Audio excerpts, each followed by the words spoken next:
जन्म होते ही प्रारब्ध से उसके नाम को खोलने पर धन मिला। तो आदमी जन्म लेते ही पहले के प्रारब्ध से कोई धनवान होता है, कोई गरीब होता है, कोई शरीर स्वस्थ होता है, कोई अस्वस्थ होता है।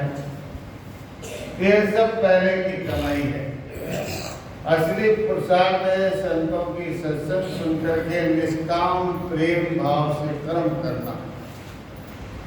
छोटा लड़का पहले की भी पुण्य कमाई और वर्तमान में संतों की संगत करके और 16 वर्ष का हुआ जब तक उसके भाई 40-40 वर्ष के हो गए, 40-42-43 वर्ष के भाइयों के मन में पहले ही बैठ गया कि ये छोटा भाई हमारा आगे जाकर के काम करेगा। ऐसा जिसके मन में ईर्ष्या घुस जाती है वह उसका माइंड बदलता नहीं है। 16 साल का लड़का हुआ छोटा वाला भाई तो कहा पिताजी आप इसी की प्रशंसा करते हैं, इसी का ही आप यश गाते हैं, हम भी आपके लड़के हैं, दुकान पर काम करते हैं, ये तो कुछ काम ही नहीं करता है, पढ़ता और खेलता और लोगों में प्रणाम नमस्कार करके रात दिन घूमता रहता है। पिता ने कहा इसका भाव बढ़िया है, संतों के पास बैठता है, सत्संग में ध्यान देता है, सरल है, बड़ा हो जाएगा जब आपके काम में भी हाथ बढ़ाएगा बताएगा। लेकिन तीनों भाई कहते हैं कि सब इसी छोटे भाई की प्रशंसा करते हैं। आप ऐसा कीजिए कि हम उसकी परीक्षा लीजिए हमारी। पिता कहते हैं अभी छोटा है, थोड़ा बड़ा हो जाएगा, जब साथ में काम करेगा तो परीक्षा हो जाएगी, अभी आप अपना काम करें। लेकिन तीनों भाई के मन में ईर्ष्या होने के कारण वो मानते नहीं है, जिद करते हैं। तो पिताजी चारों को बुलाते हैं और 10-10 हजार रुपये देते हैं और कहते हैं दुकान से नीचे उतर जाए। तीनों भाइयों को भी कहते हैं, छोटे वाले से कहते हैं आप चारों 10-10 हजार रुपये ले जाइए, 3 दिन में जो ज्यादा कमाएगा उसी का सारे गांव को भंडारा दिया जाएगा। छोटे लड़के ने हाथ जोड़ करके पिताजी को प्रणाम किया, भाइयों को प्रणाम किया, भाइयों से कहा कि आप तो मेरे पिता समान ही हैं, मैं आपसे क्या प्रतिस्पर्धा करूं, मैं तो बिना ही प्रतिस्पर्धा से आपसे हार मान लेता हूं, आप तो मेरे पिता समान है। कि नहीं कर्म करने पड़ेंगे, ऐसे नहीं होगा, कर्म किए बगैर यश नहीं मिलता है। वो कहता आप सबका आशीर्वाद और तो यश मिल जाएगी, कीर्ति मिल जाएगी। लेकिन भाई मानते नहीं है, नहीं मानने पर तीनों भाई को 10-10 हजार और छोटे वाले को 10 हजार दिए गए। अब लाला बाला और काला नाम के जैसे ही उनके काम थे, दुकान पर बैठे जब तो पिता की चलाई हुई दुकान चलती, 10-10 हजार रुपये लेकर के कुछ अलग से छोटा धंधा करने के लिए निकले। तो आपस में विचार किए कि क्या करें, जैसे 10 हजार के 20 हजार हो जाए तो का कपड़ा खरीद करके बेचे गली गली। जैसा काम था वैसे ही काम था, लाला भांग खाते, काला शराब पीते, माला गुटखा उटखा खाते। तीनों ने कपड़ा खरीदा, गली गली के कपड़ा ले लो, कपड़ा ले लो। और नशे पके वाला भांग वाला तो भाई ले गया, एक भाई को रेगिल लेंगे, दूसरे भाई को शराब की शौक है, एक बोतल पी करके गिर गया और कपड़े की गांठ खोल के गए, जो उधर है वही खो गए।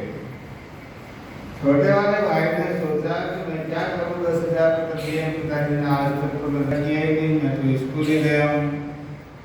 स्कूल में एक मित्र था, उसका पिता भी सेठ था, उसके पास गए कि सेठ साहब मेरा मित्र कहाँ है, हम दोनों विचार करके और कोई धंधा करेंगे।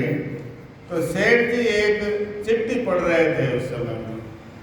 तो लड़का इतना कुशाग्र बुद्धि का था क्योंकि उसके अंदर शांति थी, संतों के साथ जाता तो उल्टा पत्र भी पढ़ लिया।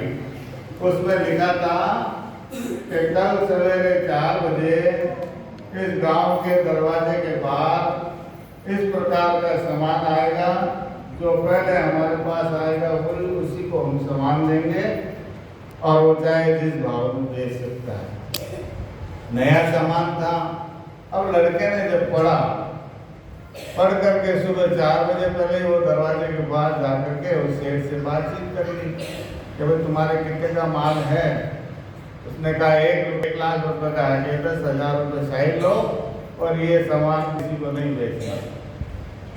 वो सेठ जी जो चिट्ठी लिए थे वो बाद में गए घंटा भर, तो कहा सामान तो बिक गया है।